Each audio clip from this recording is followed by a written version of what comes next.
Well, I'm supposed to be the only black guy at this party. Shit. Yeah, I know. It's whack. No one is standing there and give me the ability to step in that lane for a few minutes, because I have been saying for the longest time, black women are above criticism right now. And I don't know why that is or where it came from. Well, allow me to enlighten you on why that is and where it came from. And this story starts way back during the real civil rights era of the 1950s and 60s, where the nefarious forces, which, a lot of the Pan-Africanists and the woke Negroes would like to call the white man and white supremacy. Yeah, that's all bullshit. Every color in the rainbow took part in this bullshit. And they were like, hey, the strongest thing in this country is the black family, led by black men. I mean, my goodness, it's like a freaking phalanx. Well, how do we do that? How do we break that? I don't know it, everybody. Maybe we get us a little bit of welfare state, right? Maybe we start taking those jobs that those black men were working, being able to afford to take care of a family. Maybe we move them on over to other countries. Maybe Taiwan can make those can make those watches, right? Along with culturally, like I said, we're talking about if we're just specifically talking about the 50s and 60s, the Homestead Act, which brought in a lot more quote unquote black and brown immigrants who, particularly in the 70s, particularly throughout the 70s and the 80s and the 90s, hell, up to today, looking at you, Texas border. So you had all that in play.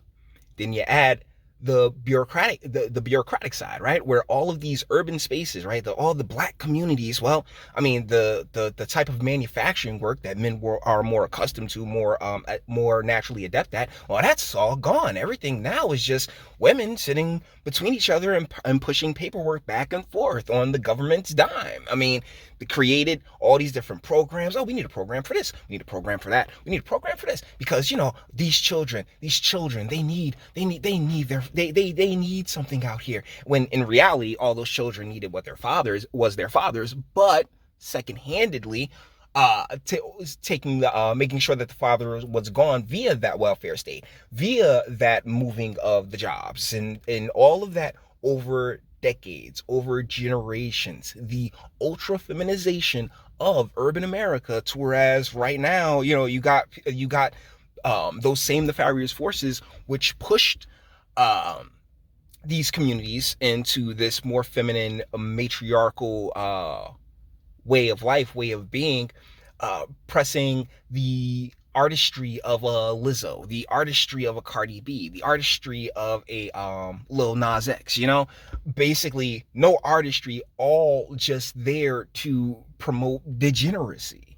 And so when the feminine is not properly checked by the masculine, which has been the case for black descendant America, because let's be real, there's a big difference between black descendants and black immigrants, and there's so many different layers to this whole black thing that lost in the sauce was generations of young people who grew up, particularly the young women, to whereas now they all sitting there, they just sitting there banging each other like, dude, they ain't even worrying about it, dude. Like, I'm telling you, and as somebody who was firsthand witnessed lesbian relationships, I gotta say, best of luck there to you, doll. But if you're curious, like you said, you were curious, you didn't know where it came from, how it came from, sweetie, you just got the rundown, okay?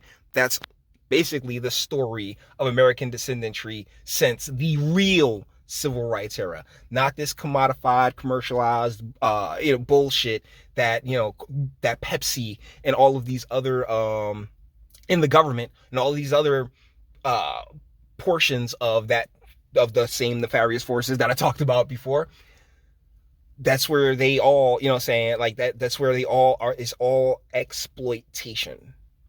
That's it. But it needs to stop, because this is why you're seeing us run amok, and it's not helpful. This is why Black women can be shaking their ass in a restaurant, and when the owner tries to correct them, they go and ruin his Yelp review. I mean, Yelp review is still a Yelp review. Hopefully, though, I think I covered that video. I did. I did cover that video, yeah, where they was all sitting there just twerking and the like. I mean, I've done so many videos about this exact same topic. I mean, sweetheart, yeah, you a bit on the stern side and everything else like that, but you can catch a couple of strokes just on the fact that, yo, you speaking some real shit right here, all right? So, like, real talk, hey, good on you. And, you know, the internet and those same nefarious forces who have complete control over, you know, like I said, the likes of the Cardi B's and like anybody that's remotely 2 degrees from the entertainment industry. Yeah, bruh, you can just imagine the hand of a Hebrew up his ass telling him exactly what to do. Sorry. This is why you can see Keisha Lance Bottoms tearing up Atlanta with an understaffed police force and high crime, but no one will say anything about her. Not it. I mean, it's not that, well, no one will say anything. It's just that where, like, the mainstream has their narratives. The mainstream has their, has the framing that their producers, you know, wanna push forward. So yeah, that when you sit there and stifle the voices that actually do speak up, I mean, of course, it's going to seem as if no one speaks up. But I mean, shit, like long before he went completely off the deep end, Tommy Sotomayor was going in on this stuff all the friggin' time. So I just, yeah, but hey, it's if it's brand new to you, it's brand new to you, right? This is why Cori Bush and people like Stacey Adams are being heralded as the epitome of Black excellence, when they could really be poster children for obesity, diabetes, and high blood pressure. Once again, not wrong by any stretch of the imagination, but I don't think they're really toted like that. I mean, I feel like Cori Bush was just slid in there because Ayanna Presley was so unremarkable, but it's what happens when we generally cover chicks on this channel, right? It's just like, once you listen to what they have to say, you realize, man, maybe I shouldn't have let her talk, you know? outside of instances like this. But, you know, what's your name, Michelle something? I don't know. She's on Jason Whitlock's show on The Blaze. And, you know, she's going in, and Jason Whitlock is known for being on that side of the political aisle. So, you know, by all means, rock out. This is why Joe Biden could have spoken to any woman in America that he wanted to, but he talked to Cardi B, who could barely string a sentence together. But that's the thing. It's all that it's all that same nefarious force, right? Like these fuckers are evil. They're globalists. They really feel as if, you know, they see us, you know, regular folks as nothing but ants and peasants. And so, like, that's the connection that you're missing there, sweetheart, is that, like, yo, Cardi B, Will Smith, Jada Pinkett, the entire, like, anybody you see, like, that really is just propped up, like, you know what I'm saying, just these mega stars, man.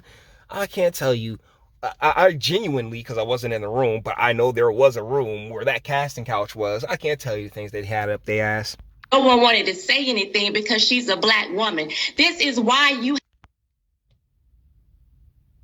Is she? I mean, Cardi B's always struck me as more of a Latina, but once again, it's that conflating shit, right? It's like, well, she's a Black one. Like, have you heard that chick speak? I don't know. She's like, ain't she Dominican or something like that?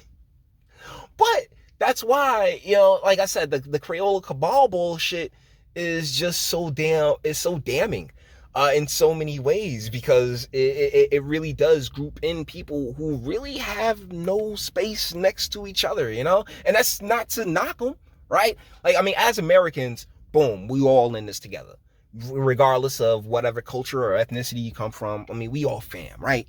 But like ethnically, right? Like what like where you're from and the blood in your veins, it's not going to matter to the rest of the world, which is why it's so important for it to matter to you. have single black women having children, having child after child, but no one wants to say anything as she screams, "I don't need a man," while she teaches your daughters these same values. And let's not forget the overabundance of problems that this creates for these sons, which is why you have all these super emotional, extra feminized young men running around here. This is a part of the plan. And I think it's high time folks really got on board with that. Like, yo, no. See, as America is an experiment. Yes, it is. And I am a product of such an experiment. And, real talk, if you pay just close enough attention to it, you can see where the chess pieces were moved, hell, long before I even got here, fam. Raise your sons to be gangbangers and no one wants to say anything to black women. This is exactly why I myself hold back a lot, because I know that there's a group of black women that would have a problem with what I have to say. Well, I mean, yeah, a group of black women and white zaddy that control them. I mean, real talk. It's just how it is. Like, and it's not just a lot of the black stuff that was on TV back in the day. Because you think about, like I said, the Moeshas and the sisters, but some of the white stuff too, like Matlock. Like, my sister had a huge thing for Matlock. Yeah, she loved that old. She wanted to fuck Andy Griffin, bro. Don't ask me why. I'm like, really, Andy Griffin? I can't explain. She just had a thing for Andy Griffin. Oh, it is in the DNA. It is encoded, particularly in descendant women in a lot of ways. That love for zaddy is fucking encoded. Oh my goodness. So guys, with that being said, we're going to bring this one to an end. All the internet stuff. If you like it, toss it a like, dislike, go ahead, do that too. Don't be scared of your sub. If you enjoy my fantastic voice, I'm going to get videos like this every single day. Share, because sharing is caring. YouTube and Bitchute and like are the biggest fans of your boy over here for very obvious reasons. Bang the bell for notifications. Get something from Teespring. Check me out on Odyssey as well. Links in the description. I caught myself that time. And speak. Let me know. What do you guys think in the comments? She's not wrong. She could definitely just, she got the whole mean thing. But, I mean, she just throw it a little harder when she get it. So, thusly, she's good for a few strokes. All right? This is one of those situations where, yeah, I've been talked into it because she just talking some real shit right here, all right? And she is speaking some real shit, but but none of this is new. It's all a part of the fucking plan. All right, it really is. But you may disagree. That's what my comment section's for. Till the next one. Your boos mean nothing. I've seen what makes you cheer. Every breath I take without your permission raises my self-esteem.